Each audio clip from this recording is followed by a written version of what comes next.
Mga pangyayari sa politika, kalagayan sa ekonomiya, mga kaganapan sa entertainment at iba pang mga balitang pambansa. Pinas Update, maging updated sa balita upang maging makabuluhang mamamayan ng ating bansa. Hiniling ng ilang mambabatas kay Pangulong Bongbong Marcos na palawigin pa ang January 31 deadline ng PUV consolidation. Kung matutuloy daw kasi yan, libo-libo ang mawawalan ng trabaho. 7,000 pesos. Ganyan daw kalaki ang araw-araw na dapat kitain ng mga tsoper na mamamasada ng modern jeepney. Kasama riyan ang pambayad ng utang sa bangko na pinambili ng bagong jeep, gasto sa krudo at take-home para sa pamilya. Ang computation na yan ay kung 2.8 million pesos ang halaga ng unit na bibilhin.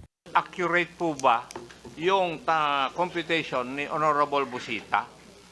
We beg to and we respectfully differ with the computation of the Honorable Congressman Busita based on certain premises po. So, hindi accurate?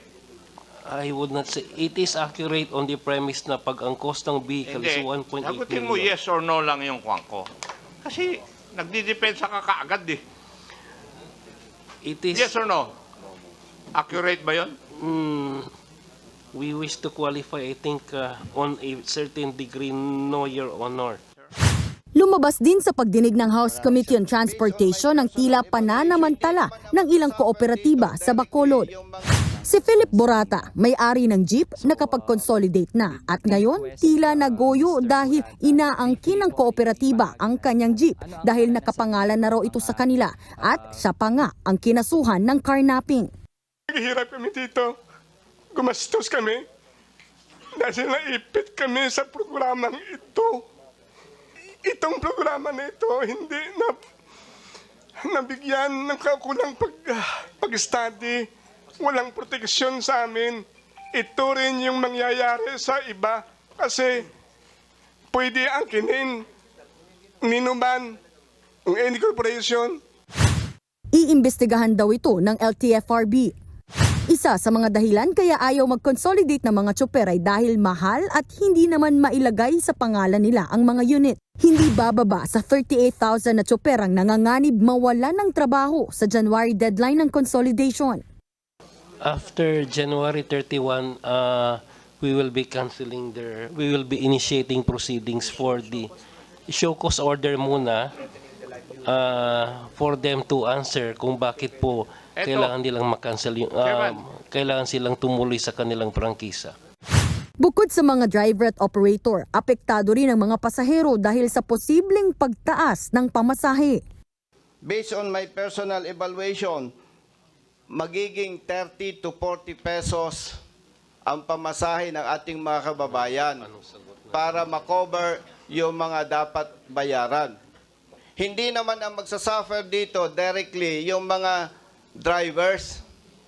Ang magsasuffer dito, Mr. Chair, yung commuters. Sa huli, umapila kay Pangulong Bongbong Marcos ang House Committee on Transportation na ipagpaliban muna ang PUV Modernization Program kabilang ang consolidation hanggat hindi pa natutugunan ang mga isyu. May lapit ko dito sa inyong committee. Yung problema namin, kasi naghihirap kami dito. Gumastos kami dahil naipit kami sa programang ito. Paano nang hanap buhay namin? Yung mga anak ko nag-aaral. Inakulong pa ako. Mahirap maghanap ng pera ngayon. Naghanap ako ng abogado. Kaya yun ang siguro masabi ko na itong programa na ito hindi na nabigyan ng kakulang pag-study. Walang proteksyon sa amin. We request Mr. Burata na briefly po ay maibahagi kung ano ang karanasan ng ganong mga grupo na kinapapalooban po ninyo. Good morning sa lahat. Ako po galing sa Bacolod. Ako si Philip Burata. Nag-consolidate kami on ang aming ruta is Punta Taytay Central Market, pero nag-consolidate kami doon sa Santa Fe, San Dionisio Central Market.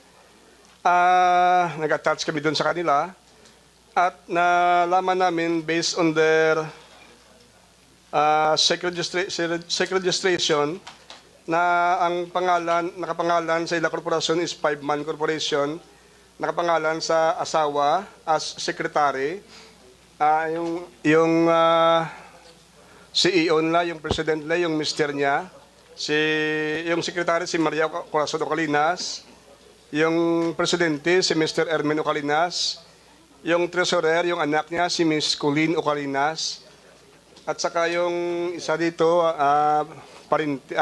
relatives nila ata, at yung isa, hindi ko to kilala, daw galing Cebu daw to.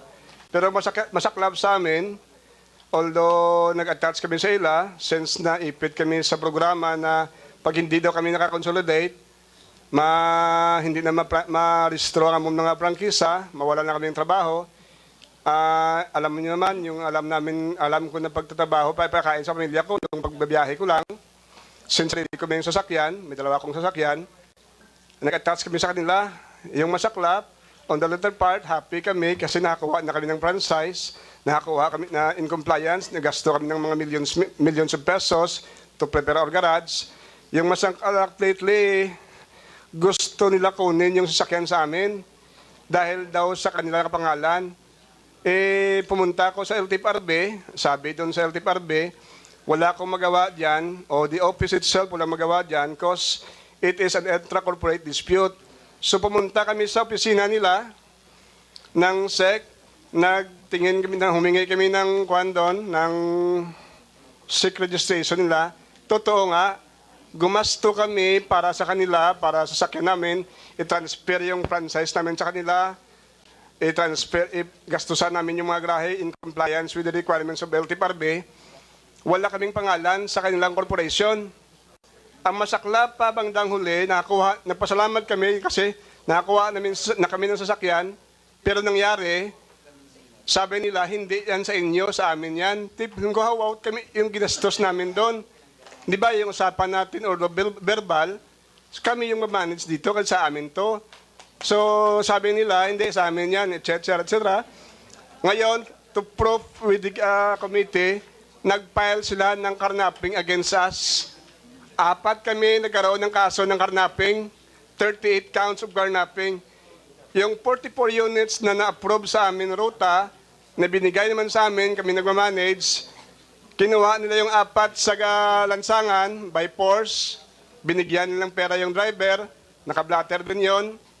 Tsaka yung isa, pina-repair namin doon sa dealer for preventive maintenance kasi aircon daw sira doon. Silang kumuha. Yung isa na impound ng LTO, kunin namin, ayaw ibigay kasi wala daw yung nag-apprehend.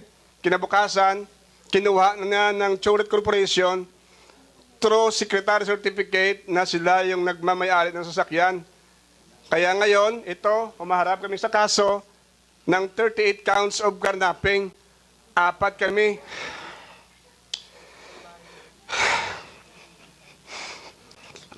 My wife and akong doon kaupod ay dalawa akong kasama. Kaya gumawa ako ng paraan. Pumunta ako kay Tulpo. Wala din doon. Tulog kami sa bangkita. Pasensya, Senator. Tulog kami doon. Kaya nung imbitahan kami ng piston, ng Manibela, sabi ko, ito na siguro yung paraan ng Panginoon na mailapit ko dito sa inyong committee. Yung problema namin, kasi naghihirap kami dito. Gumastos kami. Dahil naipit kami sa programang ito. Paano nang hinahanap buhay namin? Yung mga anak ko nag-aaral. Inakulong pa ako. Mahirap maghanap ng pera ngayon. Naghanap ako ng abogado. Kaya yun ang siguro masabi ko na itong programa na ito hindi na nabigyan ng kakulang pag-study. Walang proteksyon sa amin. Mag-consolidate man kami sa korporasyon.